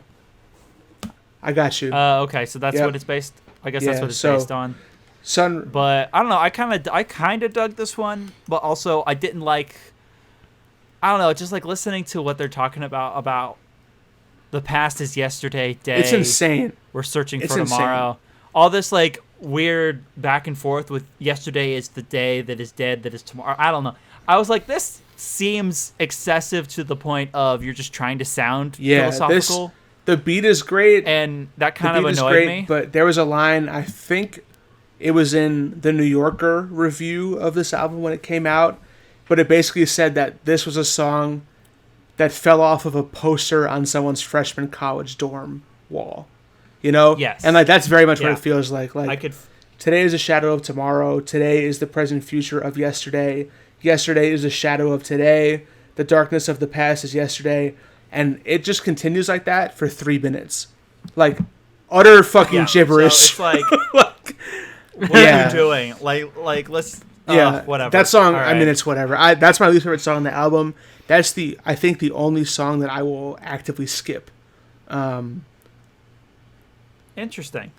Just listen to that little Chinese Yeah. part at the beginning and then Who move cut on. down the cherry tree? And then let the beat drop, and then I'll just let it go, you know? Cobb, any thoughts on Shadow of Tomorrow? Not really. No, I didn't take any notes on it. Yeah, it's kind of like a whatever So track. I don't, and I didn't listen to it on my most recent listen. Yeah, so it's shitty, pretty shitty. Track 13 is Operation Lifesaver, aka Mint Test. so good. Operation so good. Lifesaver is in effect. I fucking the beat is just so fucking I mean, smooth. dude, bro. Madlib is Like- he's not my favorite producer of all time, but he's top 5 for me for sure. I mean, he's unbelievable, and I just feel like this song also sounds so different than the rest of the yeah, album. oh for sure. Like, because I don't know if I don't know if it is or not, like in their mindset, but it felt like it was on the side of like whoever is the good person in this story and not the fucking super villain, like they're supposed to Yeah, be. I mean it's You know? wonderful. I love it. I mean, I like. There's a part of me that thinks it's like about him trying to hit on someone, right? But her breath stinks. I have no idea. I'm pretty sure that's what it's about because the opening lines are, "Wow, it caught me off guard. Went to breathe out, and then she made me cough hard. Contact the god, and let him know to slip 2 in. Fine. How are you doing? Can I get a drink? This one's a shoe-in." And then it goes like into this whole situation about him talking to a girl. I'm pretty sure. Then he does Yeah, the the mid mid test. He's like, like breathe into your hand and breathe it. Like he's got shitty breath, and like, what? How is that the concept for a song? My understanding with the mint thing is like that's like a test for like, hey, do you like want a mint? Like we're probably gonna make out here in a minute. Yeah, Kind of Right thing. on. yeah. I I feel think that, it's. yeah. I think it's. So it wasn't so much someone with bad breath, so much as asking, "Hey, are you chill with sucking face?" Essentially. Yeah. It's. And the cough hard thing, I just had to assume that was drug things again.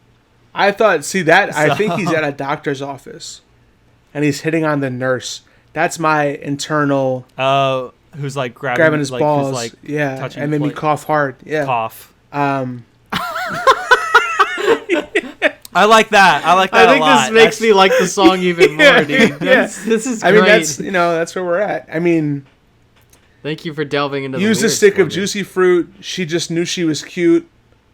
It's in her own best interest. It's less stress. Hit her with the "Do you need a mint test?" Shout out Juicy Shout Fruit. out Juicy dude. Fruit.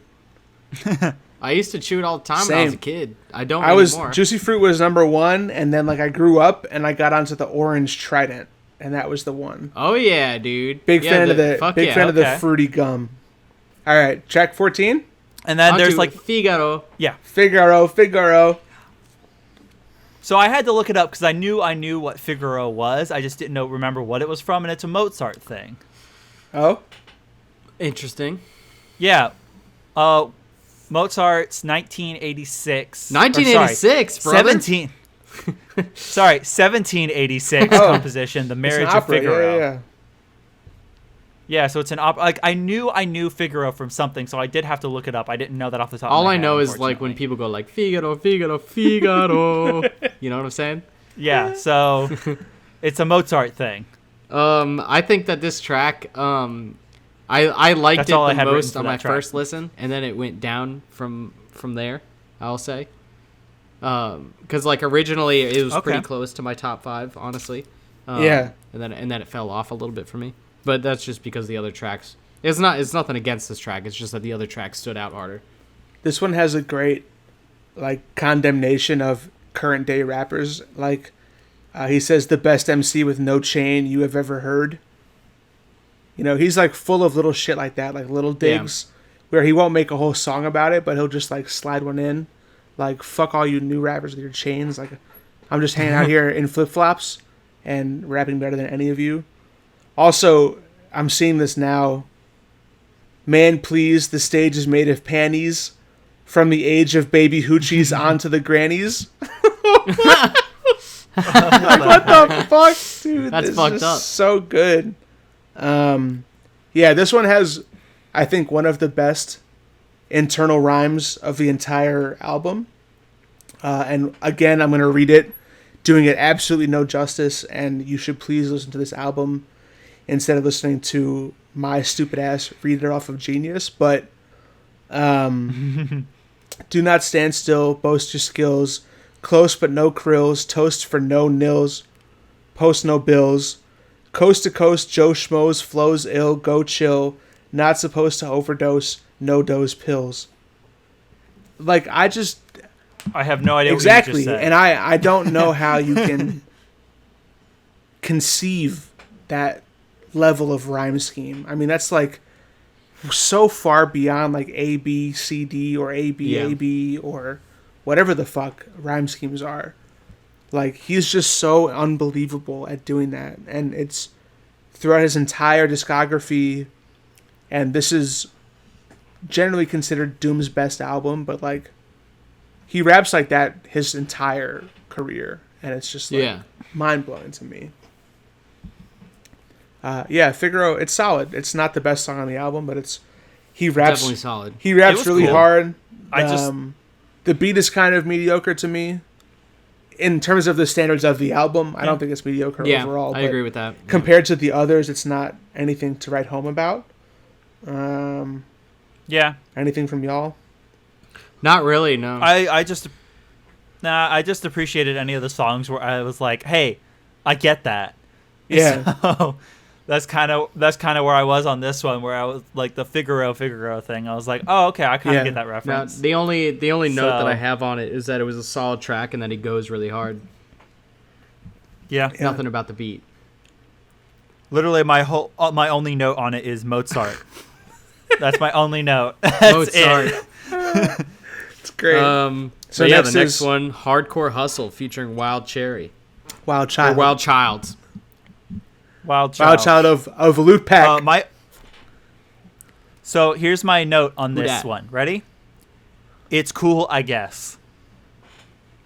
That's my note My on this note song. is orgasm at the end, question mark? 100%. 100% orgasm at the end. Yeah. No questions asked. No questions asked. Yeah, no, I'll agree with that 100%. Yeah, it says on Genius, it says the outro, the lyrics are in asterisks, screams with the sound of someone getting a mic pushed straight through their still beating heart while moaning orgasmically. Asterisk. Jesus Christ. How is that? What the fuck? I mean, to be fair, the final lines of the song are, when smoking the ism, the vision is blurred, but vengeance is heard. And just when you got caught up in the cynical thought, intervals in the shape of a mic get pushed straight through your heart like. And then it goes to the outro. Oh, so they just tell you that's what's happening. Yeah. Yeah, anyway, that song is whatever. The beat is like, that one is like, I think generally mediocre. I just remember like a high-pitched sound. Wild Child is one part of the group Loot Pack, though, which is Madlib's early rap group from California, from Oxnard, California. I think including his brother as a member of that, but it's a fine song. That's like lower end of the spectrum for me. I agree with that. It gets pretty lost in the shuffle, I think. Especially when going into Strange Ways, which is track 16. Very good song. This was one of my favorites. Yeah. So, It was super close to my top. It was in my top for the first 2 listens. Very sinister, very like Metropolis sounding, I think. And like again, that's laid into by Doom's opening lines, which are wreak havoc, beep beep, it's mad traffic, sleek and lavish people speaking, leaking to the maverick. Yeah. The one line that I have written down for it is take a soldier's gun, shoot him, and tell him to get stepping. Yeah. I liked that line. I like that and the bomb line just before that. Really good line. I really loved the beat and the backing on this one, as well as the statements. Yeah, and this... I don't know, yeah, it's cool. got a... And the ending to this one was really nice, too. I had a really nice, like, the old-time sample ending. Which goes into really cool. Fancy Clown, I think, right? Mary was going around with an old flame that burned me up because I knew he was just feeding her a line. And I had all the... Featuring Victor Vaughn. It had all those Vaughn. funny sound effects. Yeah. Wait. But it had all the cool sound effects with that outro. Like, it was basically like it was a comedy bit on a radio program. Yeah, Strange Ways, before we jump into Fancy Clown, it has one of the, like, genuinely like, tangent lines where it's like, they pray 4 times a day, they pray 5. Whose ways is strange when it's time to survive? He, like, very rarely gets political, but, like, that little 2-line couplet is like, you know, what's the fucking difference between who's doing what? You know, we're all humans. That was like, oh, shit, that's nice. Yeah, that's solid. But yeah, as Trev and Kyle were saying, that outro of Strange Ways leads into Fancy Clown featuring Victor Vaughn. Yeah. An MF Doom fucking persona, one of the other ones. Yeah, so I kind of dug... Related to Vince? I kind of dug the what is it, the phone call thing they had going on at the beginning. I thought that was cool. Again, I liked a lot of the sample stuff. That was my main takeaway from this, was the sample stuff. I like the stuff that wasn't the artist. Yeah, I guess. Yeah, this song, I mean, I think this one has the most immediately, like, beautiful sample. And I think that's why Fancy Clown was always so high for me on this album. Because the sample is, like, unbelievable. And the beat is so good. I think it's my favorite beat on the entire album, honestly. The you've been dipping around the town. Super good. That whole thing. Yeah. It's a very interesting song about cheating, but it's also kind of funny because he talks about towards the end about, like, oh, I also cheated. Yeah, he's just, you know, it's classic dude stuff. It was, he was so upset about it, and then it was like, yeah, but she let me stab her last week. So it's like, wait, what? Yeah. Hold up, man. And like, I guess Victor Vaughn is supposed to be the rapper the entire time. And when he's talking about the metal face is Doom, who is Madvillainy. Like, that's you if you want a dude to wear a mask all day. Because his character, Victor Vaughn, doesn't wear a mask. But MF Doom obviously does, and Madvillainy does. So Vic is rapping the whole time, and even just today I realized that him saying, put your sister on the phone, is like him, like, pitching up his voice to sound like a girl. Put your sister on the phone, you know? And then she gets on. Yeah, just today. Like, after 15 years, I realized that he was, like, faking who he was to get on the phone. You know, so that's the thing. Like, the sample just has always got me for this song. And this is, like, one of the only ones that actually has, like, a story to it. Yeah, there was definitely a story in this one, which I appreciated because that's what I like in songs, is stories. The story boy. Dude, I love a good story. Dude. Stories are like everything to me. I don't know. Right on. Yeah, it's just a great love song. But honestly, it's not really, but the first verse is very lovey, and the second verse, it's just like classic toxic masculinity where he's like, yeah, well, you're cheating on me. Well, I fucked the maid and I fucked your best friend. And, wait, where was the maid Duke part? the maid, Carolyn. She made me through the towel in. Oh. See, I didn't know Remember that's our what that meant. vacation out to Maryland. I duked the maid Carolyn. She made me throw the towel in. Yeah, that's in verse 2. Oh, Yeah, so he fucked the maid. Yeah. He fucked her best friend. That's fucked. Yeah, so that is what it is. Yeah, Fancy Clown for a long time was like number 1 or 2 for me off this album. It's fallen a bit, but still very much up there. And then it just jumps into I, Yeah. featuring Stacey Epps. And that It's like a little R&B break. Dude, I don't know where I've been for 15 years, but that song is a fucking bop. It's really good. That It's a shit good one. fucking That's why it's one of my slaps, favorites, man. It's a good Like, one. it's so good. Stacey Epps. I don't know why I overlooked it so hard. I guess because there's no rap. Because I feel like it's such a departure from the rest of the album. Yeah, it's just that thing.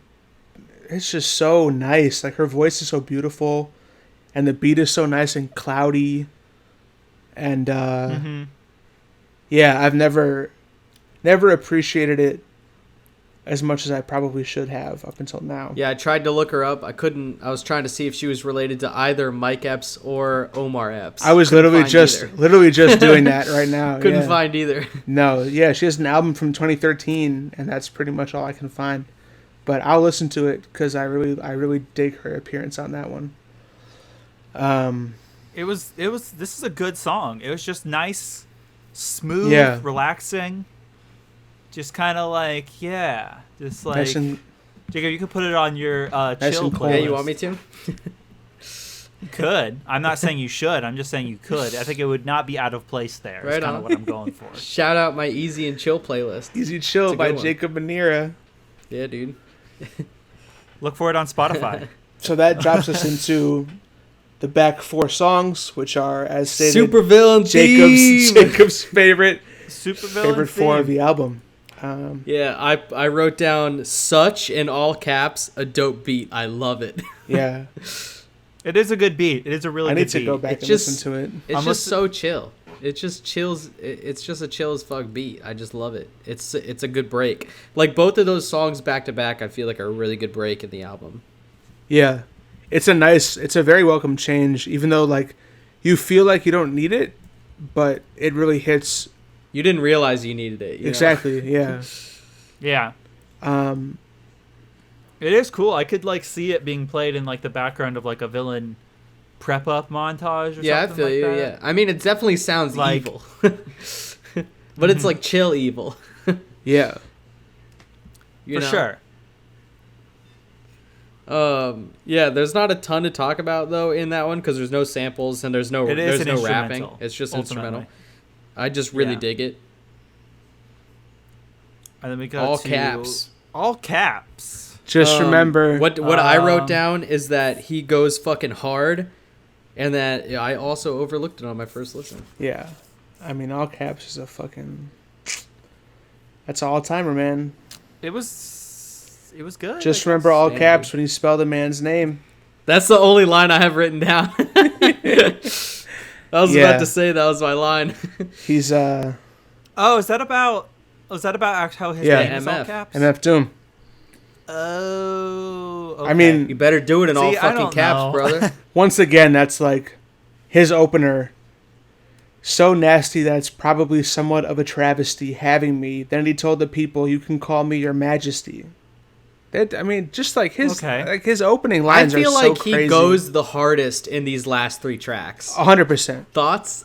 I don't disagree. I mean, like The he whole- saved it the for whole the album- end. I think that accordion and curls could make an argument for that, but at the same time, Yeah. like All Caps, these are all Great consistent Day, back to and back. Rhinestone Cowboy are borderline, if not perfect songs, and Yeah. they are the last 3 songs. I mean, like Old. the fucking how you finish an album that strongly. I'm gonna stop myself from reading lines from any of these songs, except for Rhinestone because I already said that I would, but like. Well, I do have one line for Great Day when we get to that one. Okay. I mean, there's a ton, man. I mean, just remember All Caps when you spell the man's name. Yep, that's And, like, the best one. You know, that's just great. The beat is great. I love that flute at the beginning. Yep. Like the... It's just like banger, absolute banger. Yeah. One of my notes for it is I have 2 notes for this song. My first one is not sure, honestly. Not sure really what was going on. I thought you meant not sure if you liked it or not. I was like, damn. No, it was good. I mean, like, it wasn't one of my favorite songs on the album. You don't appreciate good rap, my dude? We've established I know, it's just hard to hear. It's just hard to hear, dude. And then my second note was, don't talk about his mom, I guess. Don't talk about my moms, yo. Sometimes you rhyme quick, sometimes you rhyme slow. I don't know, man. I'm just like, okay, yeah, I wasn't sure what was going on. Right on. Yeah, sorry. I mean, right on. Like, dude. I gotta put my opinions out there for there's each a song, ton. but like, There's a ton. It was spit it too was many alright, verses. Sometimes my jaw twitches. Oh, so here's the thing. This is another one. In circling back to the way he misdirects lyrics. So he says, spit too many verses, sometimes my jaw twitches. One thing this party could use is more booze. Instead of saying bitches. Yeah. So, yeah. I do remember that. That was kind of fun. He does that a few times throughout the album, but the one there and the one, I forget where else I mentioned it, but those are the 2 that stuck out to me. It was there. I think Rhinestone Cowboy. I think and then you said Curls, had it, right? As well. I think it was Curls. Yeah. Yeah, because that was the one I had written down with obvious sexual innuendos. Yeah, So. I mean, shit, guys. Great day, great song. Yeah, great day. The line that I have written down is Bud Light early in the morning. I like Very that. relevant. That's So- a Trevor line. That's a fucking Trevor line through and through. That's a Trevor fucking line. shower beer To be on fair- it, my dude. Very relevant to what we're going for. To be fair, I am having Michelob right Oh, now. Oh shit. yeah, I'm drinking Mickey boy. Motorworks Brewing Indian Pale Ale from Bradenton, Florida. Snap. All right. Well, I've been drinking. I've had 2. Grapefruit. I've had Brewery Bavana Bounty, which is a barrel fermented and dry hopped sour ale. That's that from sounds Raleigh, so North good. Carolina.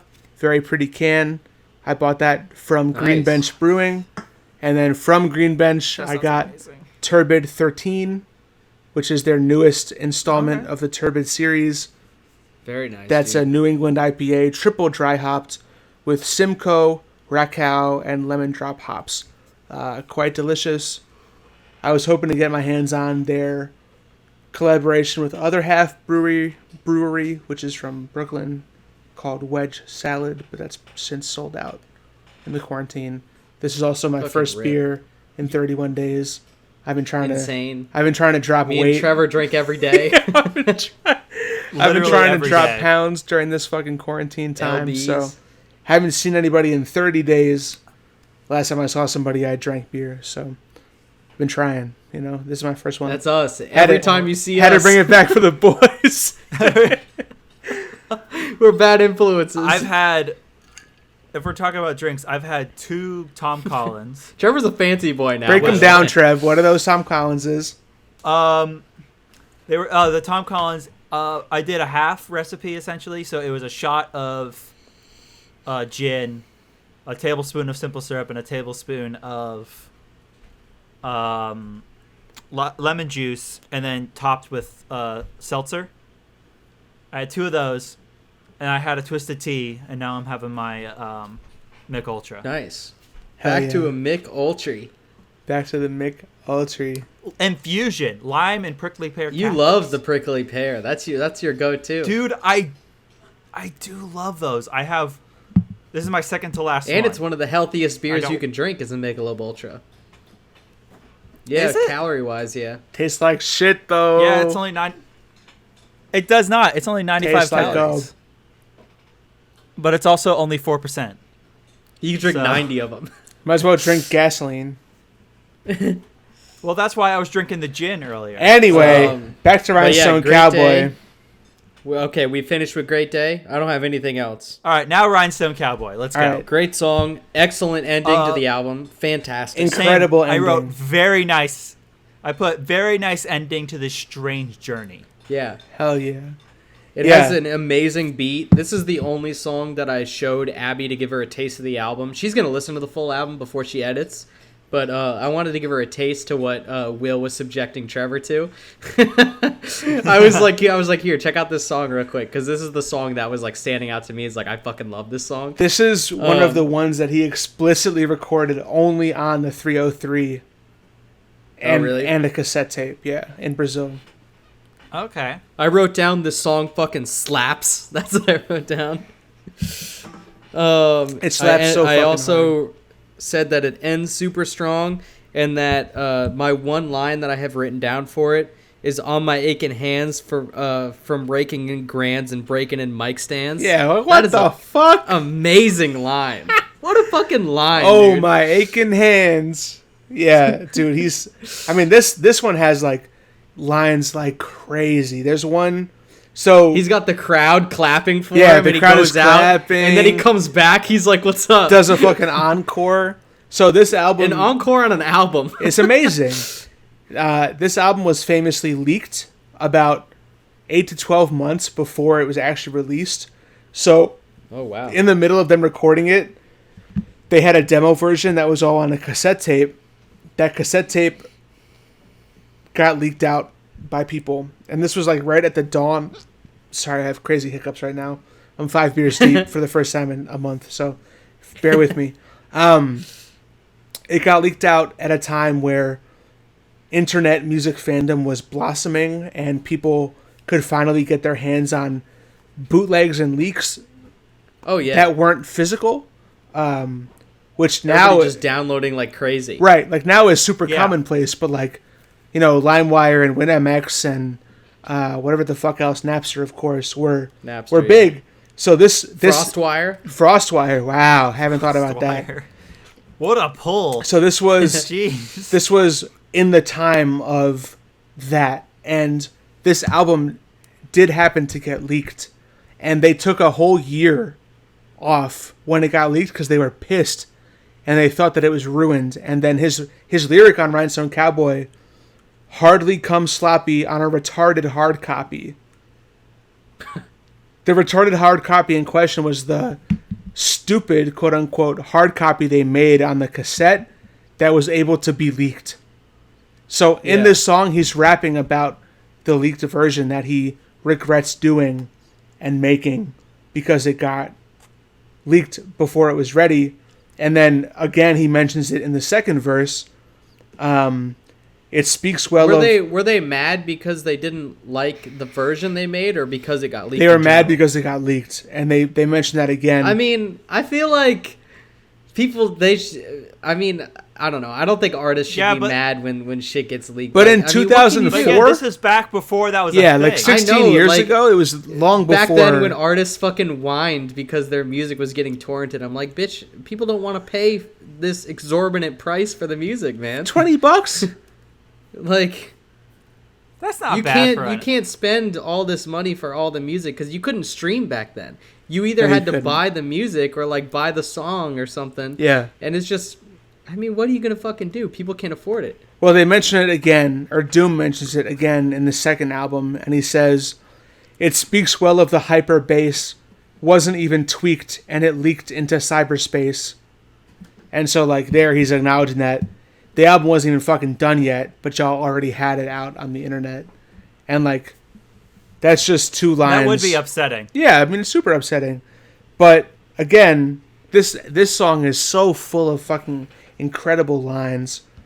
And then that goes to what Jacob said, which is like, oh, my aching hands from raking in grands. I liked the personally my favorite line was the what is it, grimy limey Try me, tie me, rhyme me. Yeah, like, grimy where the yeah, fuck that is whole it? bit. I That was shit like, is so good. Known as the grimy limey slimy try me blimey, simply smashing in a fashion that's timely. Mad villain dashing in a beat rhyme crime spree. I mean, the internal rhymes. I mean, I've said it the entire time, but show me another rapper who raps as well as MF Doom does. Me, I do. Damn, I would love to hear you. Yeah, rap. Trevor, drop a fucking 12 bar for us right now. He is good. I like, again, like, I'm not the biggest It's not fan for of you. all this stuff. But I did love the Not a big outro, rap head. the sampled outro. The outro's Which- great. I was trying to find where it was sampled from, and it seems unknown Yeah. at the moment. So that's one of those reasons, again, why I'm like, it seems like they might have made this. Yeah. No. Is it sometimes they were comedic or relentlessly horrifying? They were the foes of society, whether fighting the local sheriff or a secret agent. Frequently, they mirrored our times, the gangster villains which rival real newspaper headlines of the present day. Collectively, they are the components which fueled nightmares for decades to come. The villains. Anyway, that's our fucking breakdown of Madvillainy. Yeah. Yeah, Thank it you was, for showing it to us, dude. I loved it. Yeah, I'm I do happy to. Yeah, thanks for showing it. I thought it was okay. Trevor hated it. I didn't hate it. I didn't like it. I though. can't decide between an MF Doom album or The Unseen by Quasimodo for my next show, but we'll find out in a couple weeks. We have Yeah, you guys will see. Trevor Cobb next, so Yep. yeah. All right. Get Any excited. last thoughts, boys? Final thoughts? Fuck COVID-19. Yeah. Fuck COVID-19 for not letting us hanging out and drink together at Cobb's apartment and record this. Yeah, exactly. Um, I hope everybody out there is staying safe, staying aware, staying informed, Stay home. staying quarantined at home. yeah, mostly just stay home. Appreciate you guys still listening, commenting, everything. Yeah. And let us know if you guys have any thoughts about the album too. Yeah, please do. But yeah, thank you so much, Will, for showing us this. I had a great time listening to it. Always, boys. Can't Thank wait you. for next week. I do appreciate it, Will. When we maybe- have Trevor's pick next. Anyways, Anyway, goodbye, beautiful people. Stay safe. Wear a face Bye, mask in everyone. public. Wash your hands. Thank you guys for listening. Love you all. Bye now. bye. Peace.